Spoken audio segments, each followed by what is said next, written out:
Chapter 7, The Yoga of Knowledge and Wisdom. About this chapter.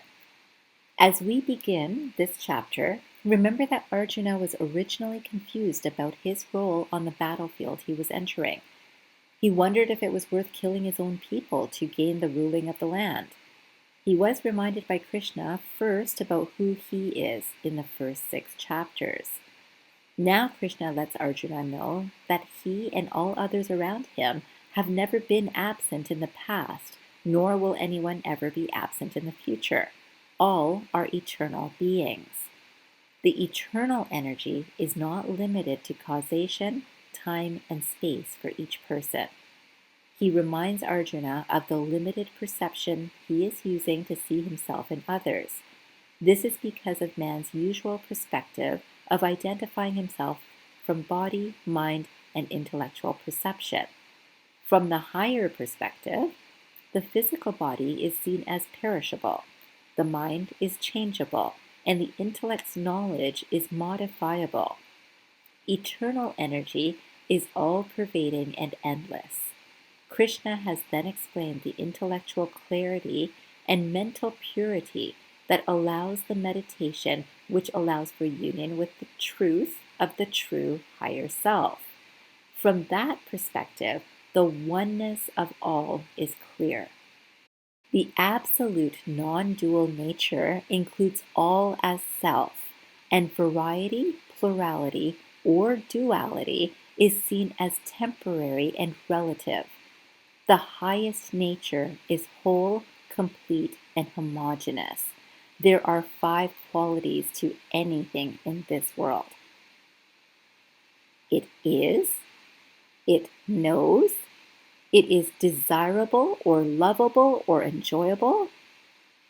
It has a form and a name.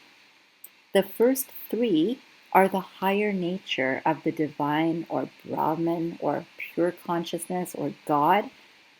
Those are it is known, and it is lovable. These qualities are ever present and constant. The other 2 qualities are constantly changing. The higher nature is found in the soul, and the first 3 qualities belong to this world. Since the experience of the soul is a different reality than what the body, mind, and intellect are used to perceiving, Krishna now starts to explain what exactly is the nature of the eternal.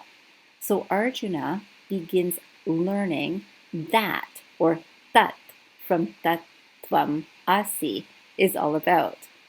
After all, if Krishna is explaining that is thou, Arjuna now understands thou, but needs to understand what exactly that is. This is the logical question that anyone hearing such words would naturally ask. Krishna understands this nature of the human mind, so he now begins to explain exactly this. Remember that Krishna has already shared in the previous chapter that the best yogi is one who is completely absorbed in union with the higher self. Or if he is sincerely seeking to be in this place with his own efforts of mindful attention. Here also remember that the soul, also known as Atman, is gender neutral and exists in all, and Brahman is known as an unchanging, universal spirit or consciousness. In its essence, Atman is Brahman. This is not an inert energy like that in a chair, and it is not associated with either male or female sex. It represents in Sanskrit Sat Chit Ananda, which means existence, consciousness, and bliss in English. Krishna lets Arjuna know that any knowledge is useful only when there is a goal for the knowledge. Unless the goal is understood, interest and drive is lost. So even with the intellectual knowledge that Krishna has described, this is presently only understood as such by Arjuna. Krishna has said that Arjuna's mind should be kept in the highest goal. How can a person get to such a goal if a person does not understand the nature of the goal? Some may doubt the source of knowledge from a teacher, a reading, a lecture, or a friend walking with us, interpreted through the human mind. Luckily, Arjuna has full faith in his teacher, and his teacher or friend is already aware of his possible questions and doubts. The first thing that Krishna teaches Arjuna is about the nature of the mind which gets attached to whatever it is thinking about. Without any attachment, a mind can easily fall asleep. So Arjuna is directed that the best place to get attached is to the union with the higher consciousness, while also removing all other thoughts. This gives the mind a steady place to engage the mind. This is the art of meditation that was described in the previous chapter. From such a place, a mind can completely understand its higher nature. There will be no doubt when any knowledge becomes one's own experience. An example here would be that one may know that fire is hot because they have heard or learned about this, but it is the touching of the fire that leaves one without doubt about the heat. It is only from one's direct experience and not from someone else's teaching or knowledge that one truly knows. So it is in describing what is that which Krishna is about to elaborate upon. Remember that Arjuna has learned about higher consciousness, but there is learning and there is experience. First, one has to understand what the actual nature of higher consciousness to work towards true union with it. Krishna now describes the methodology of reaching this union and what exactly will be reached so that one can know this space fully. An authentic spiritual teacher leaves nothing away from a true spiritual seeker. Krishna is aware that Arjuna is truly ready for both knowledge and wisdom. Knowledge is learning, and wisdom is the experience of the knowledge. Krishna is clear with Arjuna that once a person realizes this complete knowledge and wisdom, there is nothing remaining to be known.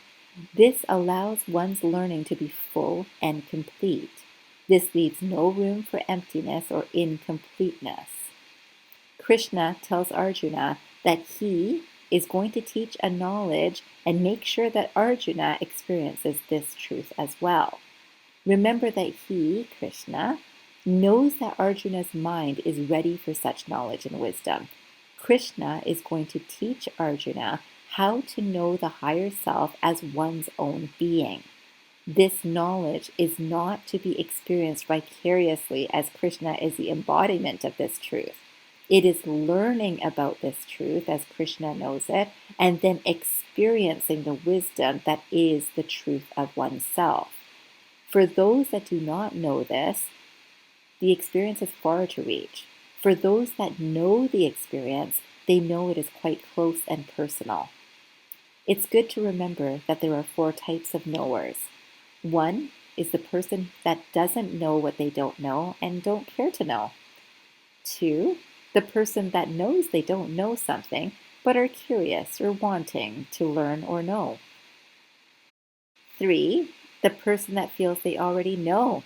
This may apply to closed-minded intellectual scholars. And 4, the person that knows they don't know, who is eager to learn what they do not know through non-intellectual and non-arrogant tendencies, through total surrender to the higher consciousness. Krishna describes in this chapter the 3 gunas, a Sanskrit term used both in Sikhism and Hinduism that in English means qualities, peculiarities, attributes, or properties of people's personalities, which contribute to their thinking, their actions, and even the diets that may further contribute to each of these qualities. Most importantly in this chapter is to understand that the 3 types of gunas are termed sattva, rajas, and tamas. The sattvic guna is the most conducive to spiritual evolution as it is experienced as harmonious, calm, and filled with goodness. The rajas is experienced through passion, activity, and movement, and the tamas is experienced as ignorance, laziness, and or inertia. One can see that to take any significant action in life, one needs some rajas, and to sleep peacefully at night, one needs tamas. Yet an even mind needs the sattvic nature. Each man has each of these qualities, and how much of each is based on past experience and training from others, and most importantly, from the conscious direction of oneself. A sattvic mind is most able to receive the meditative insight that can come from meditation and contemplation for connection and union with the divine. In this chapter, Krishna begins to describe exactly what is that, which is the essence of each man. This is what Krishna himself represents, and he, Krishna, shares this as the same within Arjuna. He lets Arjuna know that each person was once unmanifest, and when seen in the human form, is being seen as manifest by our human eyes. He explains that he, Krishna, is not the person that Arjuna and other men consider him to be, but rather an avatar from the divine source, just as other avatars have come into the world, such as the Buddha or Jesus Christ, and numerous other saints and sages, to help lift people up to the highest goal of divine union. After the human life, one becomes unmanifest energy again. So Krishna now explains that he is also carrying the supreme reality as an eternal divine energy manifest in human form, which is what Arjuna also carries but does not yet understand. In this chapter, another important detail is discussed, and that is about overall belief and faith. Belief becomes faith when there is a goal and when what one believes becomes the actual goal. This creates faith and also makes a jnani. Such people make deep investigations into scriptural literature, practice through meditation and contemplation, and then dedicate themselves into the service of society. Arjuna also learns that there are 4 kinds of people that do good in the world, and each will receive their just rewards. One group is the distressed, who are in physical need through illness or disease or suffering. Another group is those that seek wealth from doing right action. The third group are the seekers of knowledge, which are the intellects advancing the world. And finally are the wise jnanis. The fourth group is that which is loved most by a higher consciousness or God, as they love and value God or life or creation the most.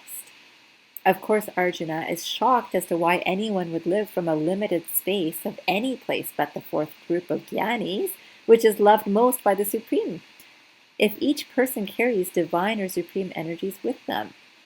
Krishna then describes that this is due to the delusion of Maya that is also created from the divine energy.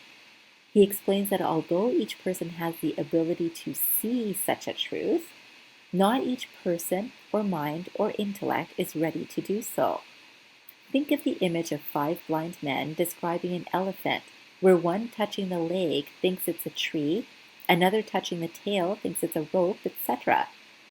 When the mind is not prepared to see the whole spiritual truth, only bits and pieces will be understood, and even those will be filtered through a limited perception. Maya has the power to delude.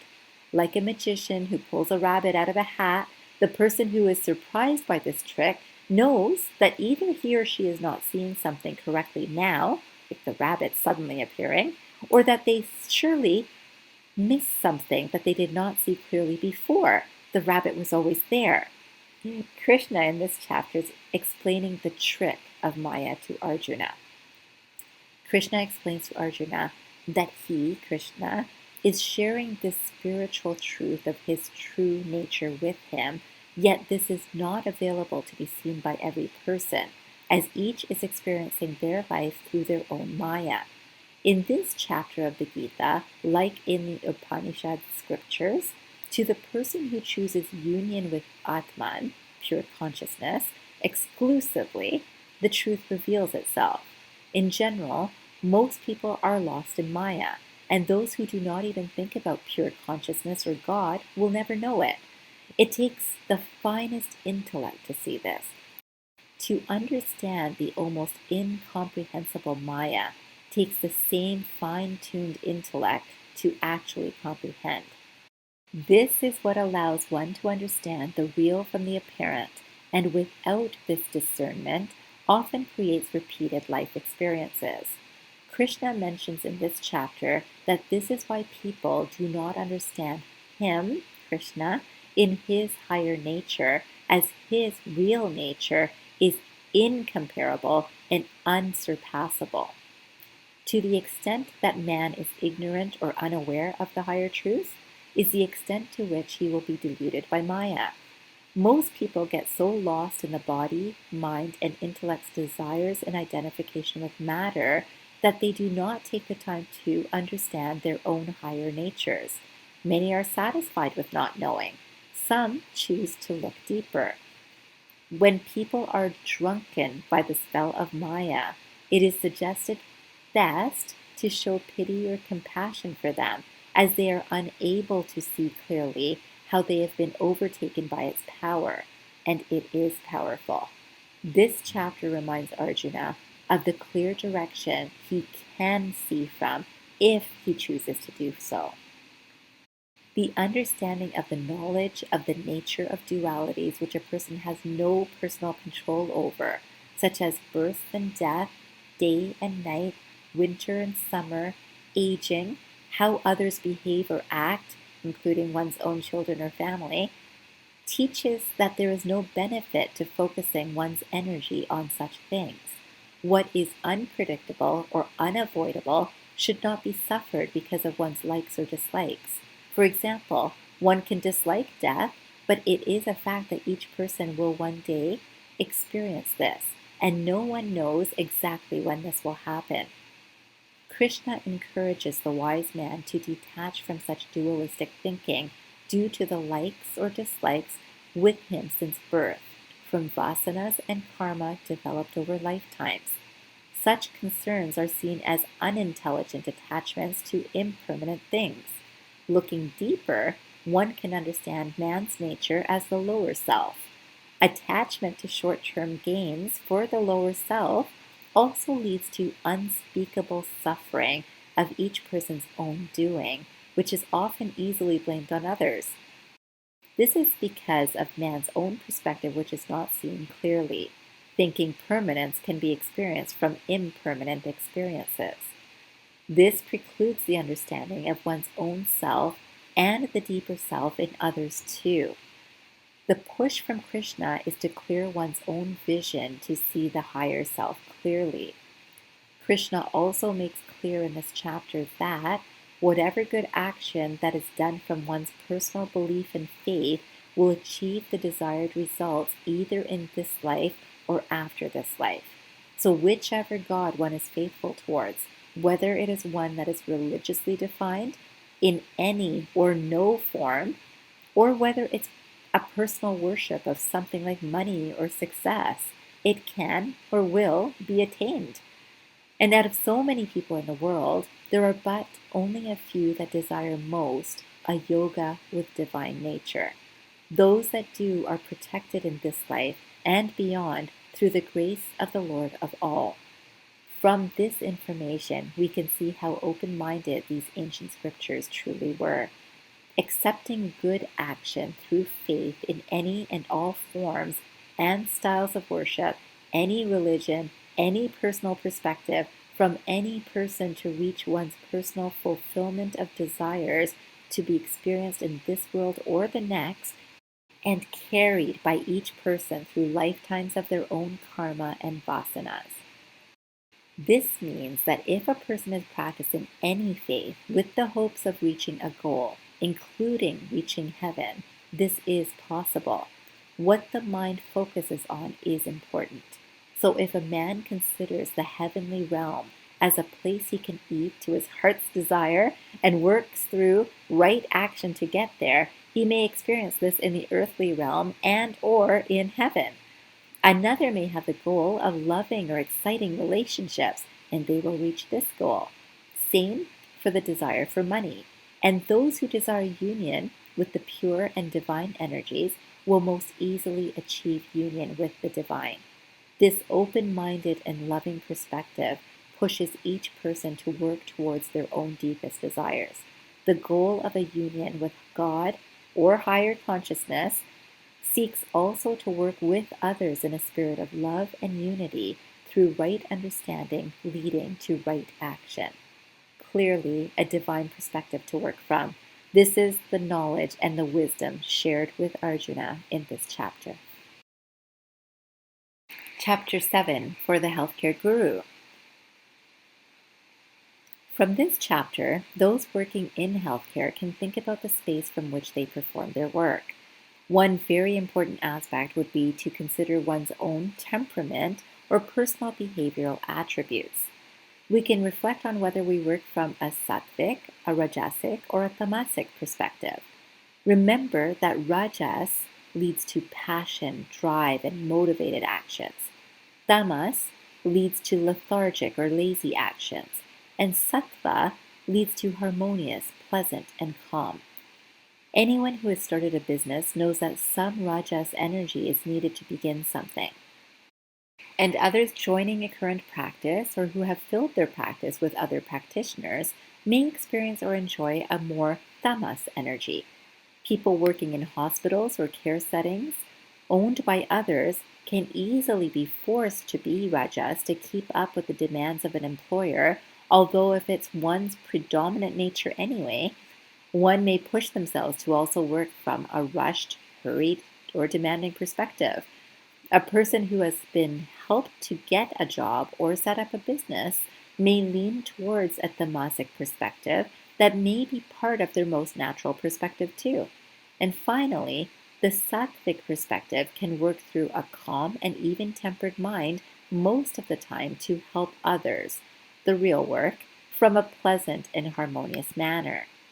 Remember that this is not an exercise intended to judge oneself harshly. It is a way for one to do some self-reflection to truly understand one's own nature. Then, each person has the choice to modify and improve their actions and performance as desired. Not one of these perspectives is seen as bad, as long as the intention to do good for others through right action is also the goal. The good for others would include clients or patients, as well as co-workers and colleagues. Remember that before this, we had already learned from Arjuna's experience how to pull away from ego-based actions, which include personal gains, pride, greed, and attachment to the outcomes of actions taken.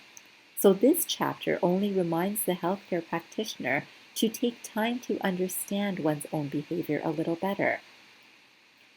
Foods also contribute to these energies. So hard alcohol and red meat can be linked to a rajas temperament. Sweets and fried foods may be linked with tamas, and grains and vegetables are linked with sattva. Various alcoholic drinks can also lead to a tamas energy, as anyone who has felt sleepy or lethargic after drinking would understand.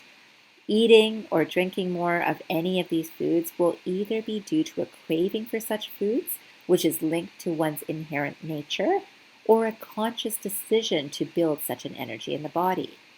Many people involved in healthcare will see that they are living what seems like the same repeating cycles daily, kind of like the movie Groundhog Day.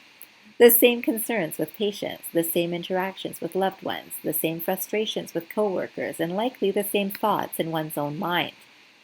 The personal thoughts may be about financial worries, health concerns for oneself or others, or fears for the self, for friends, patients, and or family. Some may find their minds are focused on tending to fires created by avoiding concerns or anticipating and preventing potential fires that may come. Most are pressed for time as they juggle their personal and professional responsibilities as their own energy is being drained daily. This does not lead to clear action. We can see from Arjuna's experience that he too is instinctively wanting to take good or right action, but he is not feeling clear about the right action to take.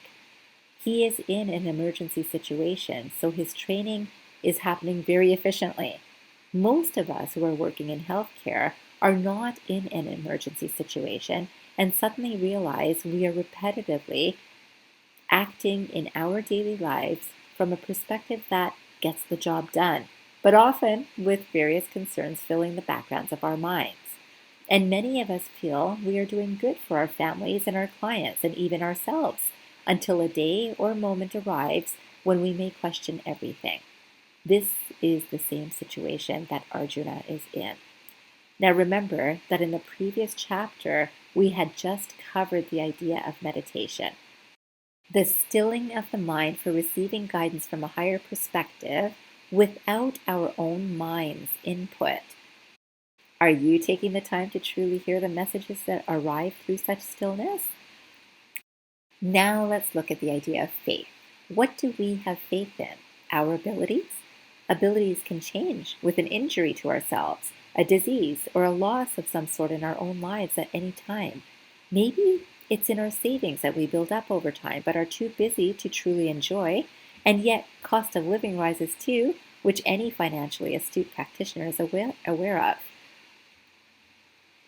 And if we do not have health at the time that we are allowing ourselves to fully enjoy the money, is there any enjoyment coming from the earnings?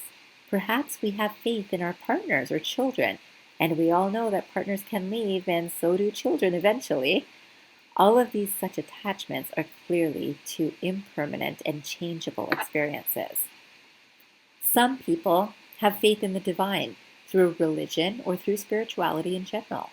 This can be very valuable, as we can see from Arjuna's experience that it is his faith in his dear friend Krishna, truly representing Arjuna's own soul, that is bringing new awareness to Arjuna's mind. Then we can learn from this chapter that we would be wise to know the goal our own hearts seek. In this chapter, we do learn that whatever goal the mind can fully concentrate on, the goal that our mind is drawn to again and again, that we work towards through good thoughts, words, and actions, can and will be achieved. So it is really useful to literally meditate on this idea and see what the desired goal is for ourselves. Remember from this chapter that all desires can be achieved and realized, and that there is a small fraction of people that would have as their goal a union with the divine. This is truly asking us to know ourselves and our true desires honestly. This is also the chapter that reminds us that whether we seek union with the divine or not, it is always working with us to help us achieve our desires. There is no wrong goal when done from a kind heart, with sincere intention, and with effort put into the work that is being done to achieve the goal. When any person works from this place with full awareness of the hidden friend of the divine energy that is consistently helping, success will be experienced. Many people get lost in the feeling that the goal is not being reached fast enough, fully enough, or from just a space of not enough, as the next achievement is already anticipated without an appreciation of such goals already achieved in the here and now. If one is looking at making $1 million and cannot notice the first $100 in the bank, they are not noticing the unmanifest slowly becoming manifest. And this is how all goals are reached. Very rarely does a person have the full goal reached upon just wishing or praying or meditating on such a goal. Yet when consistently doing this with faith, one will see the manifestation happen, and the timing is always divine and perfect. One must understand human nature from this chapter too. We know that nothing is truly valued if achieved very fast. We really do enjoy achieving a goal when we have taken the time and effort to get there. This is an important detail to learn about ourselves. Yet, the non-faithful mind will be frustrated with the waiting. Waiting with true faith in the results because of the awareness that something bigger is helping us get to the goals, helps the mind relax into the experience of enjoying the journey, as many may have heard. This is truly the pleasure of the experience. Noticing all of the little details that slowly line up from speaking to the right person that helps in just the right way, getting great sleep, and truly enjoying every moment are the benefits that can be enjoyed from a sattvic perspective about our own personal experience. A consciously mindful experience that we can create no matter what circumstance we may find ourselves in. Getting to this space itself is a real gift to ourselves, which is encouraged and helped from our own personal divine friend. On a final note from this chapter is a suggestion to look at our own cycles of Maya. If we feel like we know how to get things done because we have done them a particular way in the past, we are forgetting that each day is new, although many similarities exist from the day before. If we start with a determined and passionate determination to get things done, they likely will in some ways, but sometimes they do not. And sometimes we do not have the same energy to act from the space that we did in the past.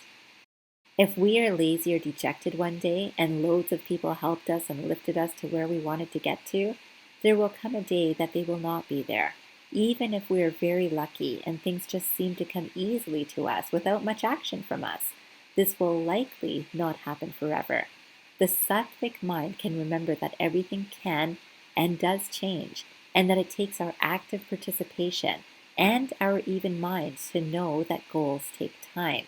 This chapter talks about results being experienced either in this life or after, so we have no idea when we may see our goals. What we can do is consciously and mindfully act from the space of continued good action, as the law of karma always delivers its steady results.